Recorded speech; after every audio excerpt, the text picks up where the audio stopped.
നമസ്കാരം. 2024 വിഷുഫലം. വിഷുഫലം എന്ന് പറയുമ്പോൾ നമുക്കൊക്കെ മനസ്സിൽ ഓടി വരുന്നത് ഈ വർഷം ധാരാളം മഴ ലഭിക്കുമോ, അന്തരീക്ഷത്തിന് എങ്ങനെയൊക്കെ അനുകൂലമായി തീരും, ഇതിനെല്ലാം ഉപരിയായിട്ട് നമ്മുടെ ഓരോരുത്തരുടെയും നക്ഷത്രഫലം എങ്ങനെയായിരിക്കും എന്നുള്ളതൊക്കെയാണ് ചിന്ത ഓടി വരിക പതിവ്. നക്ഷത്രഫലങ്ങൾ ഓരോരുത്തരുടെ നക്ഷത്ര സമൂഹത്തിൽ എങ്ങനെയായിരിക്കും എന്നുള്ളത് ഈ ഒരു പങ്ക്തിയിൽ ഒടുവിൽ പറയുന്നുണ്ട്. അതിനു മുൻപ് മഴ ഏതൊക്കെ വിധത്തിൽ ലഭിക്കും, പ്രത്യേകിച്ചും ഈ കേരളത്തിലേക്ക്, ഈ മലയാള ഭൂമിയിലേക്കും ഭാരതഭൂമിയിലേക്കും ലോകത്തിലെ ഫലങ്ങൾ പോലും ഈ ഒരു പ്രശ്നമാർഗത്തിലെ ഈ ഒരു അധ്യായത്തിലെ വർഷലക്ഷണം എന്ന് പറയുന്ന ഈ ഒരു അധ്യായത്തിൽ പറയുന്നുണ്ട്. 2024 ഏപ്രിൽ 13 ശനിയാഴ്ച 1199 മീനമാസം 31 രാത്രി 9:04 മകയിര നക്ഷത്രത്തിലാണ് മേടസംക്രമം അഥവാ വിഷു സംക്രമം ഉണ്ടായത്. ഭൂമി പ്രത്യേക ദിശാപഥത്തിൽ സൂര്യനെ വലയം വയ്ക്കുന്നു. പ്രത്യേക ഒരു ജ്യോതിശാസ്ത്രപ്രകാരം 0 ഡിഗ്രി എന്നൊക്കെ പറയുന്നുണ്ടെങ്കിൽ പോലും പ്രത്യേക ദിശയിൽ എത്തിച്ചേരുന്നു, അല്ലെങ്കിൽ അശ്വതി ഞാറ്റുവേല തുടങ്ങുന്നു. അങ്ങനെ ഒരു പ്രത്യേക ദിശയിൽ എത്തുന്ന ആ ഒരു ദിവസം സൂര്യസംക്രമം അതിനെ അടിസ്ഥാനപ്പെടുത്തിയും ഇനിയുള്ള ഓരോ മാസങ്ങളിലും ഇടവം, മിഥുനം, കർക്കിടകം അങ്ങനെ വരുന്ന മീനമാസത്തിലെ ഓരോ സംക്രമ ആഴ്ചകളെയും അടിസ്ഥാനപ്പെടുത്തിയും ഈ കഴിഞ്ഞ ഏപ്രിൽ 9 ചൊവ്വാഴ്ച മീനമാസം 27 രേവതി നക്ഷത്ര ദിവസം ചൈത്രം ആരംഭിച്ചു. ചൈത്രാരംഭം എന്ന് വെച്ച് കഴിഞ്ഞാൽ മീനമാസത്തിലെ കറുത്ത വാവ് കഴിഞ്ഞ് വെളുത്ത പ്രതിപദം എന്ന ഉദയത്തിന് വരുന്നു. അന്നത്തെ ദിവസം ചൈത്രമാസം ആരംഭിക്കുകയാണ്. ഒരു വർഷത്തിൻ്റെ തുടക്കവും ആണ്. അത് ക്രോധി എന്ന പേരോടുകൂടി ഇതായിട്ടുള്ള ചൈത്രാരംഭമാണ് ഉണ്ടായത്.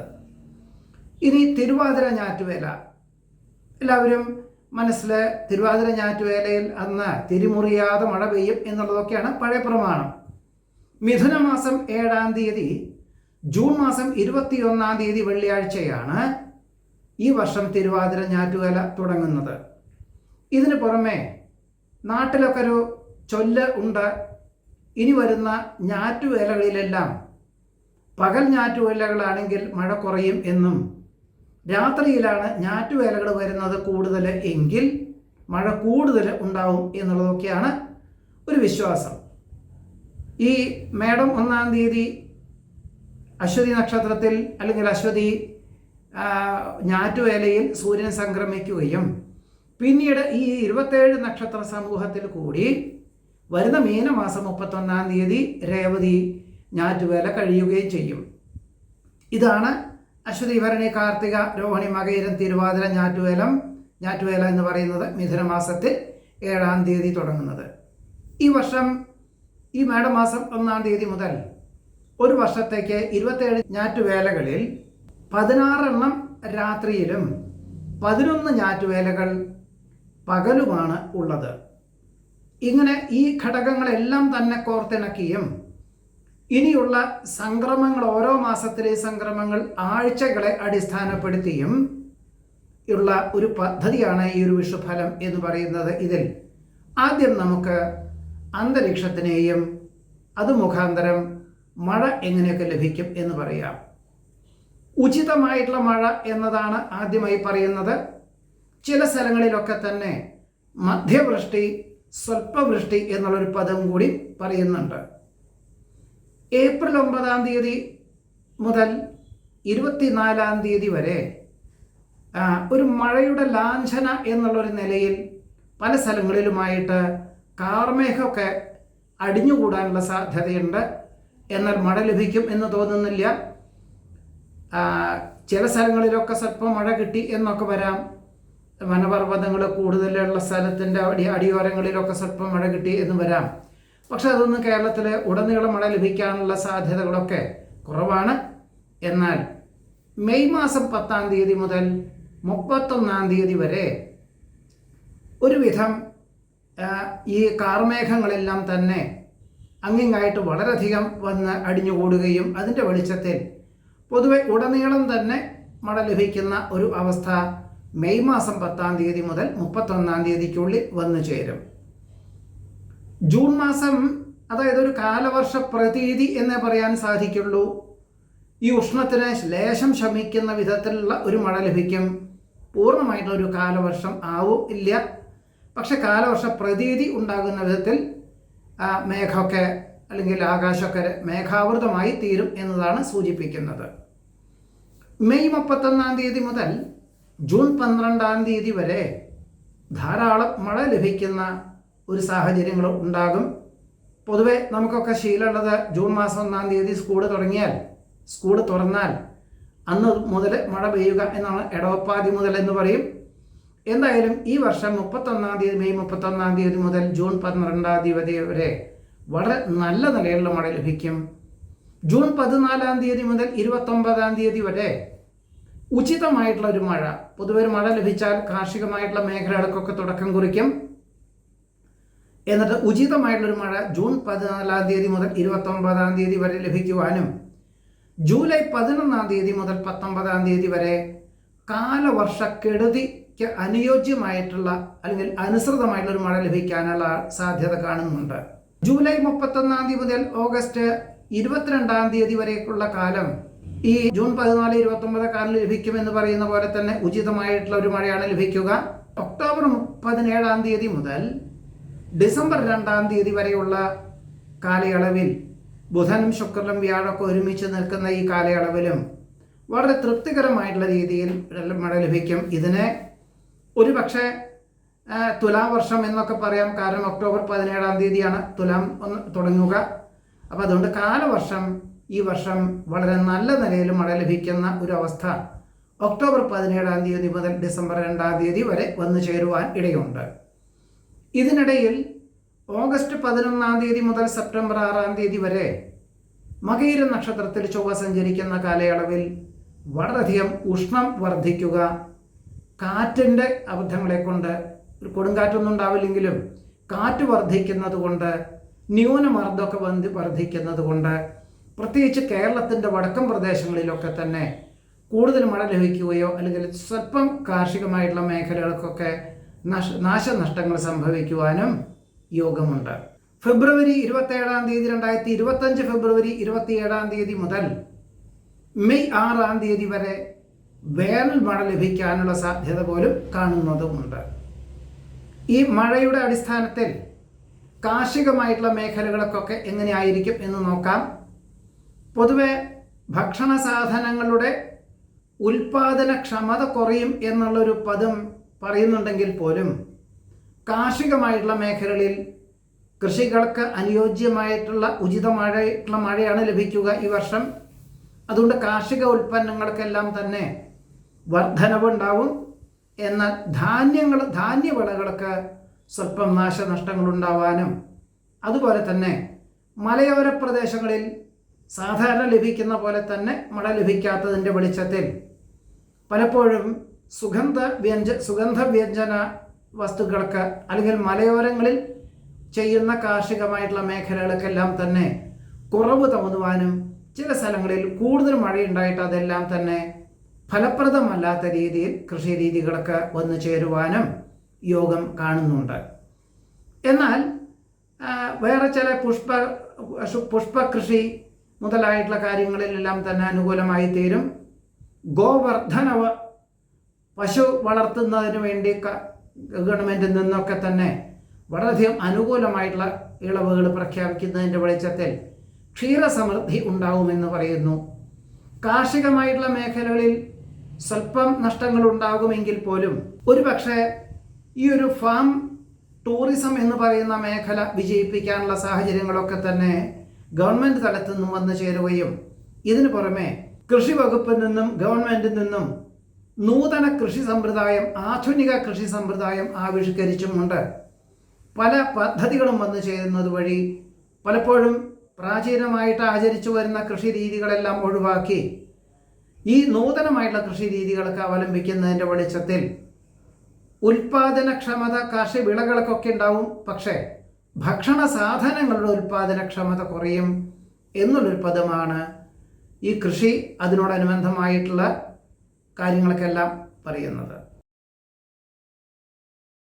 2024 വിഷുഫലത്തിൽ മേടം 1-ാം തീയതി ഏപ്രിൽ 14-ാം തീയതി മുതൽ ഒരു വർഷത്തേക്ക് ഉന്നത വിദ്യാഭ്യാസ മേഖല, അതിനോടനുബന്ധമായിട്ട് ഉദ്യോഗം, തൊഴിൽ സാധ്യതകളെപ്പറ്റി വിലയിരുത്താം. കഴിഞ്ഞ വർഷം സമൂല പരിവർത്തനം മനസ്സിൽ ഉദ്ദേശിക്കുന്ന പല പാഠ്യപദ്ധതികൾക്കും വിദ്യാഭ്യാസ മേഖലകൾക്കും ഉന്നത വിദ്യാഭ്യാസ മേഖലയിലൊക്കെ തന്നെ അവലംബിക്കാനുള്ള അവസരം ഗവൺമെൻറ് തലത്തിലും പല യൂണിവേഴ്സിറ്റികളിലും അനുകൂലമായിട്ടുള്ള സാഹചര്യങ്ങൾ വന്നു ചേരും.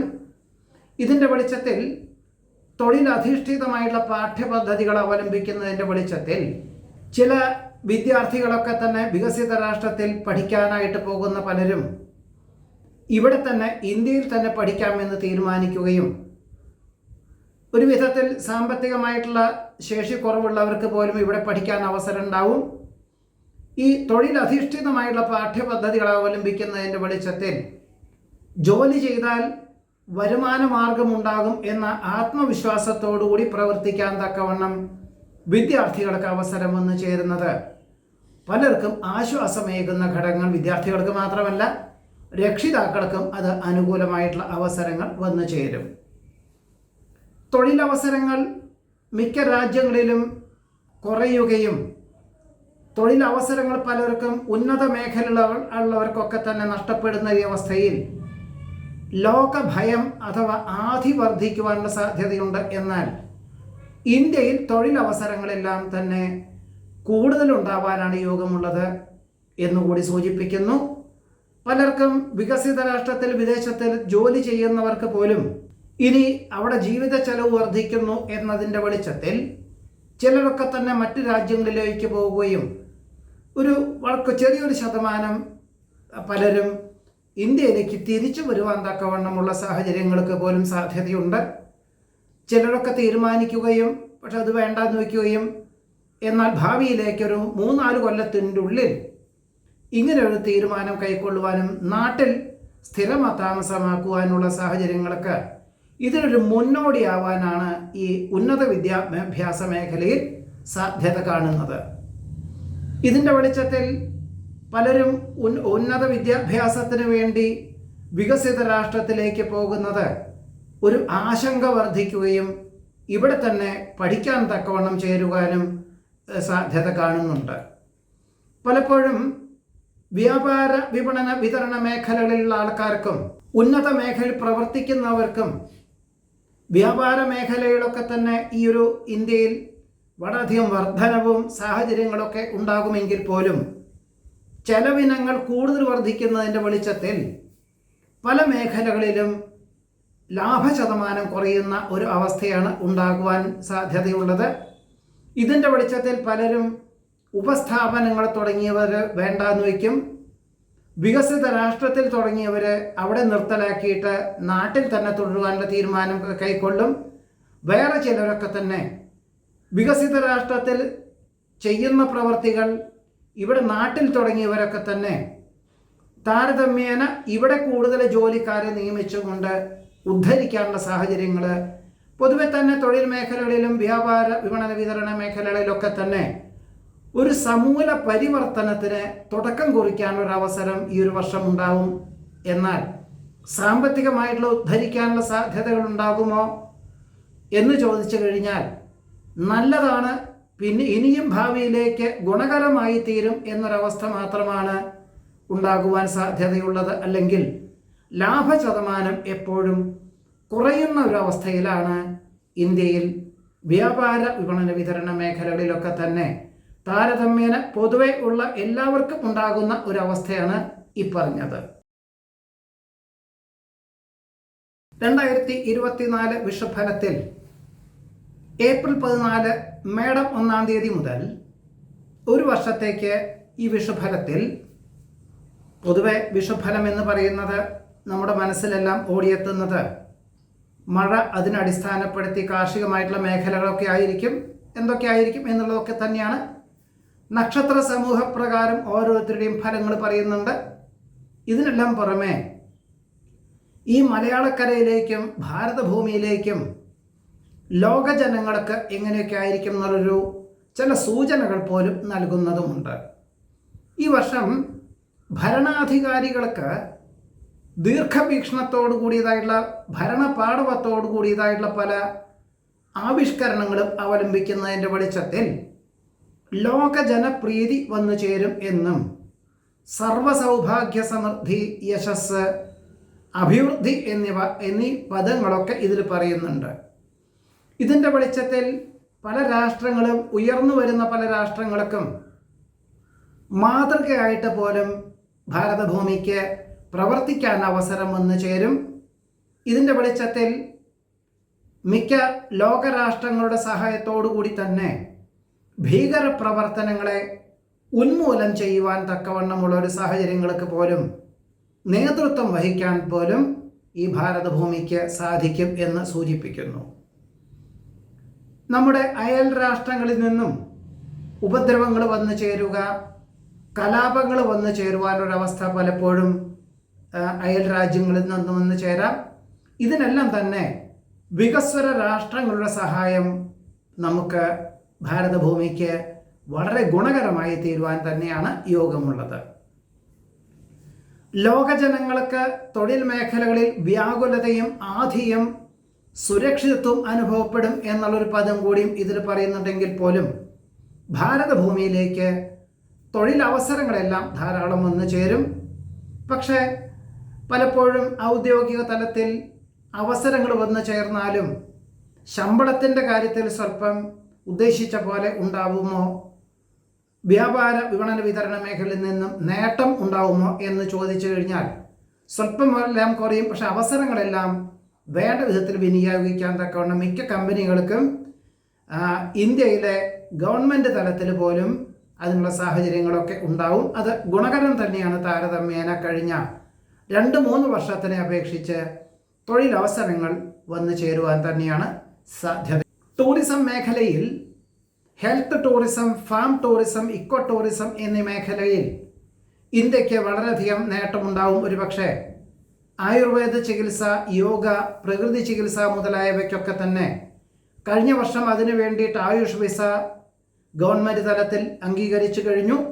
ഈ ഒരു മേഖലയിൽ വളരെ നിർണായകമായിട്ടുള്ളൊരു വഴിത്തിരിവും അതിൻ്റെ വെളിച്ചത്തിൽ ധാരാളം വിദേശികൾ വന്ന് ഈ ഒരു അവസരത്തെ വേണ്ട വിധത്തിൽ വിനിയോഗിക്കാൻ പോലും സാധ്യതയുണ്ട്. ഓഹരി വിപണി രംഗത്ത് മെയ് മാസത്തിൽ സ്വല്പം അനിശ്ചിതാവസ്ഥകളൊക്കെ ഉണ്ടാകുമെങ്കിൽ പോലും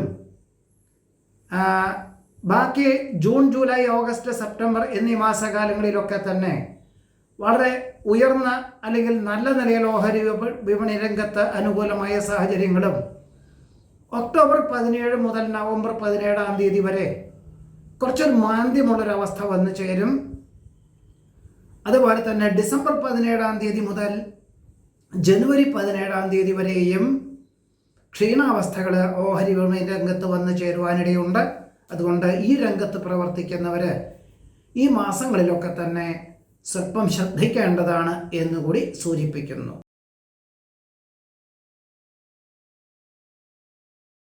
2024 വിഷുഫലത്തിൽ ഓരോരുത്തരെയും നക്ഷത്രപ്രകാരം പൊതുവെ ജാതകം നോക്കി പറയുന്നൊരു സമ്പ്രദായം അല്ല. ഓരോ നക്ഷത്ര സമൂഹത്തിൽ എങ്ങനെയൊക്കെ ആയിരിക്കും എന്നുള്ളതാണ് സൂചിപ്പിക്കുന്നത്. ആദ്യമായിട്ട് മകയിര നക്ഷത്ര ദിവസമാണ് ഈ മേടസംക്രമം ഉള്ളത്. ഈ മകയിര നക്ഷത്രത്തിൻ്റെ ഉഭയ നക്ഷത്രങ്ങൾ രോഹിണി, മകയിരം, തിരുവാതിര എന്നീ നക്ഷത്രങ്ങൾ ജനിച്ചവർക്ക് ഈ ഒരു വർഷത്തേക്ക് പൊതുവെ എല്ലാ പ്രകാരത്തിലൊരു ക്ഷീണാവസ്ഥകൾ, ക്ഷയാവസ്ഥകൾ വന്നു ചേരും. അതുകൊണ്ട് പുതിയതായിട്ടുള്ള കർമ്മരംഗങ്ങളിൽ ഏർപ്പെടുന്നവർ, പണം മുതൽ മുടക്കിയിട്ടുള്ള പ്രവർത്തനങ്ങളിൽ ഏർപ്പെടുന്നവർ വളരെയധികം ശ്രദ്ധിക്കണം. നിലനിർത്തിക്കൊണ്ടുവന്നവർ അല്ലെങ്കിൽ ചെയ്തു വരുന്നവർ നിർത്തണം എന്നല്ല അതിൻ്റെ അർത്ഥം. എന്നാൽ പോലും ഒരു പരിധിയിലധികം പണം മുതൽ മുടക്കിയാൽ നേട്ടമുണ്ടാകുമോ എന്ന് വിലയിരുത്തണം എന്ന് സൂചിപ്പിക്കുന്നു. ദേഹത്തിന് പല പ്രകാരത്തിനും അസുഖങ്ങൾ വന്നു ചേരാം. നിസ്സാര അസുഖങ്ങളാണെങ്കിൽ പോലും വിദഗ്ധമായിട്ടുള്ള ചികിത്സ വേണ്ടിവരും എന്ന് സൂചിപ്പിക്കുന്നുണ്ട്. എല്ലാ കാര്യങ്ങൾക്കും കൂടുതൽ പ്രയത്നം, നിസ്സാരം എന്ന് തോന്നുന്ന പല കാര്യങ്ങൾക്കും ധാരാളം ബുദ്ധിമുട്ടിയിട്ടും ക്ലേശിച്ചു മാത്രമേ രോഹിണി, മകയിരം, തിരുവാതിര എന്നീ നക്ഷത്രത്തിൽ ജനിച്ചവർക്ക് ഈ ഒരു വർഷം ഉണ്ടാവാൻ സാധ്യതയുള്ളൂ.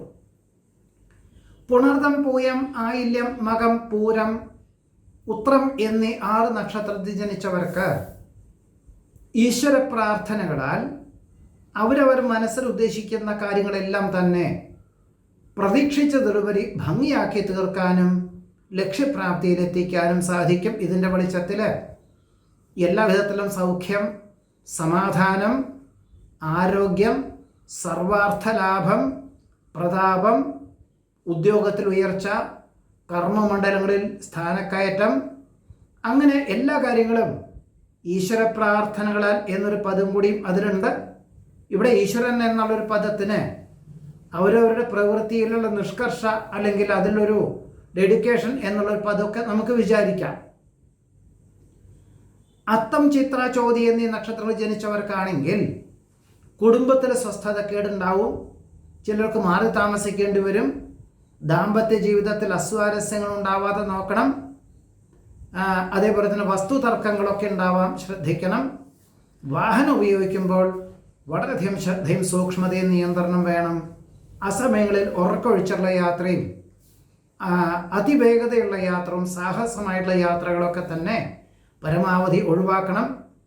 പല പ്രകാരത്തിലും രോഗാവസ്ഥകളെ കൊണ്ട് അസ്വാസ്ഥ്യങ്ങൾ ഉണ്ടാകുന്നത് വഴി പലപ്പോഴും ഒരു ദിവസം മാസത്തിൽ ഒരു ദിവസമെങ്കിലുമൊക്കെ ആശുപത്രിവാസം, ഡോക്ടറെ കാണേണ്ടി വരും. മാനഹാനി വന്നു ചേരാം. ചെയ്യാത്ത കുറ്റത്തിന് ചിലപ്പോൾ അപരാധം കേൾക്കാനിടയുണ്ട്. ദാമ്പത്യ ജീവിതത്തിൽ ശ്രദ്ധിക്കേണ്ടതാണ്. തൊഴിൽപരമായിട്ടുള്ള മേഖലകളിൽ ക്ഷീണാവസ്ഥകൾ സംഭവിക്കും. അതുകൊണ്ട് ഒരിക്കലും തൊഴിൽ നിന്ന് പിന്മാറണം എന്നല്ല അതിൻ്റെ അർത്ഥം. കൂടുതൽ പ്രയത്നം, അഹോരാത്രം പ്രവർത്തനം, ശനി, ഞായർ എന്ന ദിവസങ്ങളിൽ, ഒഴിവ് ദിവസങ്ങളിലൊക്കെ തന്നെ ജോലി ചെയ്യേണ്ടതായിട്ടുള്ള സാഹചര്യങ്ങൾ പോലും ഉണ്ടായിത്തീരുവാൻ ഇടയുണ്ട്.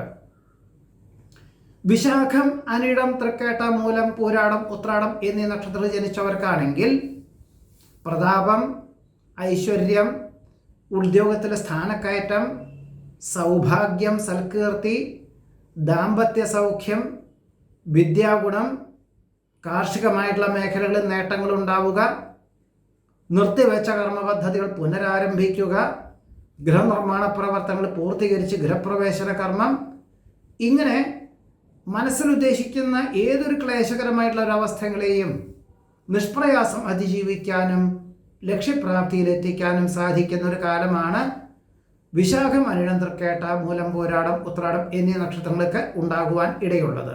തിരുവോണം, അവിട്ടം, ചതയം എന്നീ 3 നക്ഷത്രങ്ങൾ ജനിച്ചവർക്കാണെങ്കിൽ അഗ്നി, ആയുധ ഭീതി, അപകടങ്ങൾ, ത്വഗ് രോഗം, പകർച്ചവ്യാധി, മാനസികമായിട്ടുള്ള ക്ലേശാവസ്ഥകൾ, അലസത, ഉൾഭയം, ഉന്മേഷക്കുറവ്, തൊഴിൽപരമായിട്ടുള്ള മേഖലകളിലൊക്കെ ക്ഷീണാവസ്ഥകൾ ഉണ്ടാവാം. ഇവർ വളരെയധികം ശ്രദ്ധിക്കണം.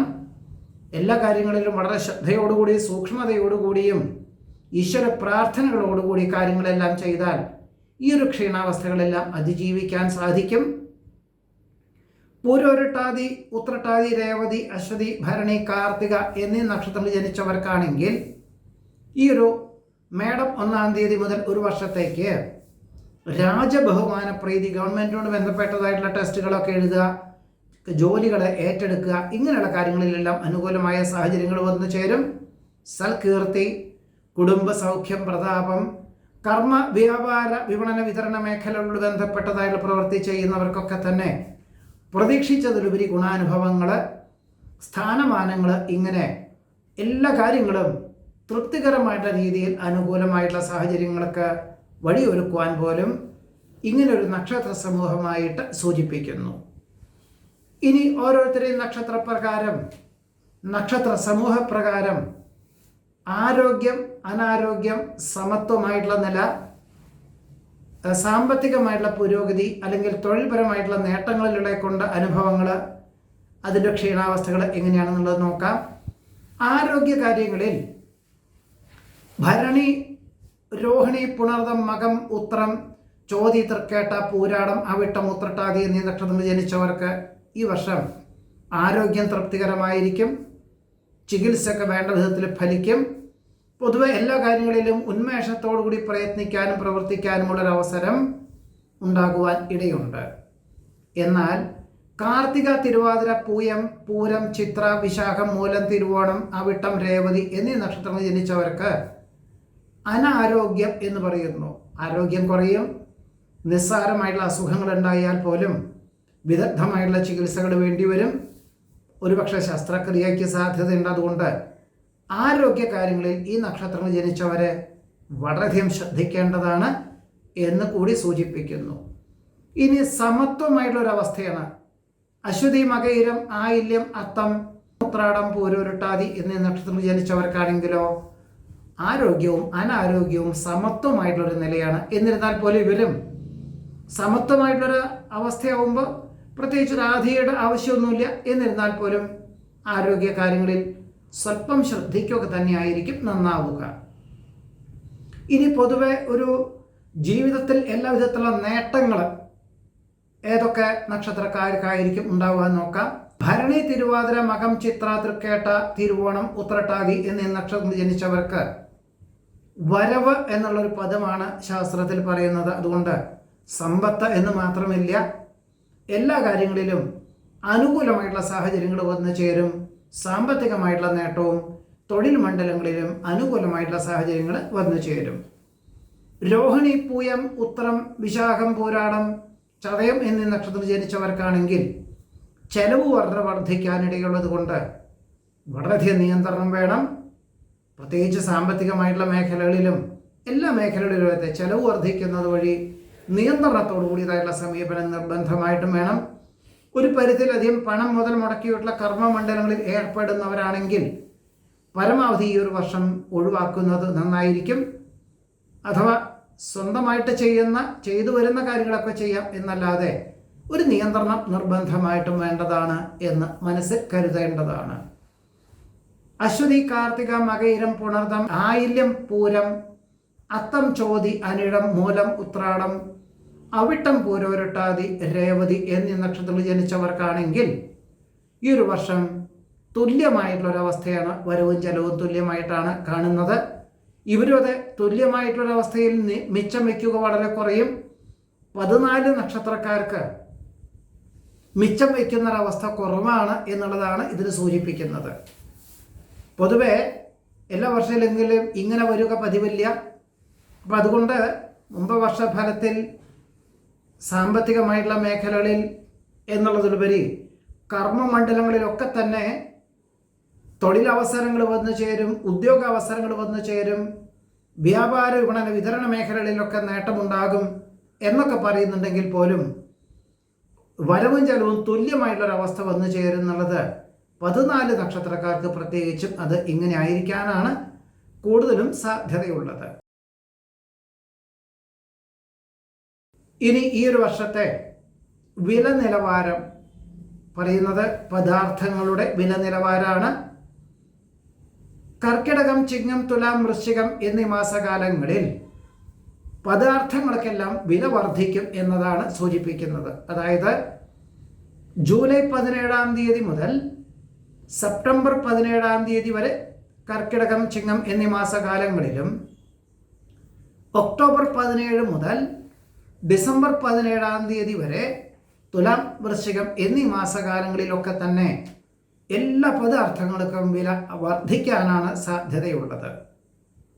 മേടം, മിഥുനം എന്നീ മാസകാലങ്ങളിൽ അതായത് ഏപ്രിൽ 14 മുതൽ മെയ് 15-ാം തീയതി വരെയും ജൂൺ 16-ാം തീയതി മുതൽ ജൂലൈ 17-ാം തീയതി വരെയും താരതമ്യേന പദാർത്ഥങ്ങൾക്ക് വിലക്കുറവും മറ്റു മാസങ്ങളിൽ അതായത് ഇടവം, കന്നി, ധനു, മകരം, കുംഭം, മീനം എന്നീ മാസങ്ങളിലൊക്കെ തന്നെ പദാർത്ഥങ്ങൾക്കെല്ലാം വില സമനിലയിലായിരിക്കും എന്നതാണ് സൂചിപ്പിക്കുന്നത്. അതായത് മെയ് 15-ാം തീയതി മുതൽ ജൂൺ 16-ാം തീയതി വരെയും സെപ്റ്റംബർ 17 മുതൽ ഒക്ടോബർ 16-ാം തീയതി വരെയും ഡിസംബർ 16-ാം തീയതി മുതൽ ജനുവരി 13-ാം തീയതി 2025 ജനുവരി 15-ാം തീയതി വരെയും ജനുവരി 15 മുതൽ അതെ ഫെബ്രുവരി, മാർച്ച്, ഏപ്രിൽ, പൊതുവെ ഏപ്രിൽ 14-ാം തീയതി മകരം, കുംഭം, മീനം എന്നീ മാസങ്ങളിലൊക്കെ തന്നെ ധനു, മകരം, കുംഭം മാസം, മീനം എന്നീ മാസങ്ങളിലൊക്കെ തന്നെ സമനിലയിലും ആയിരിക്കും എന്നതാണ് ഈ ഒരു വർഷഫലത്തിലെ പദാർത്ഥങ്ങളുടെ വില നിലവാരമായിട്ട് സൂചിപ്പിക്കുന്നത്. ഇതാണ് ഈ ഒരു വർഷത്തെ 2024 വിഷുഫലം. ഈ ഒരു വിഷുഫലം എല്ലാവർക്കും നല്ലത് വരുവാനായിട്ട്, ആയുരാരോഗ്യ സമ്പൽ സമൃദ്ധികൾ ഉണ്ടാകുവാനായിട്ട്, വിഷു ആശംസകളോടെ എല്ലാവർക്കും നല്ലത് വരുവാനായിട്ട് ഒരിക്കൽ കൂടി ജഗദീശ്വരനോട് പ്രാർത്ഥിച്ചും കൊണ്ട് നമസ്കാരം.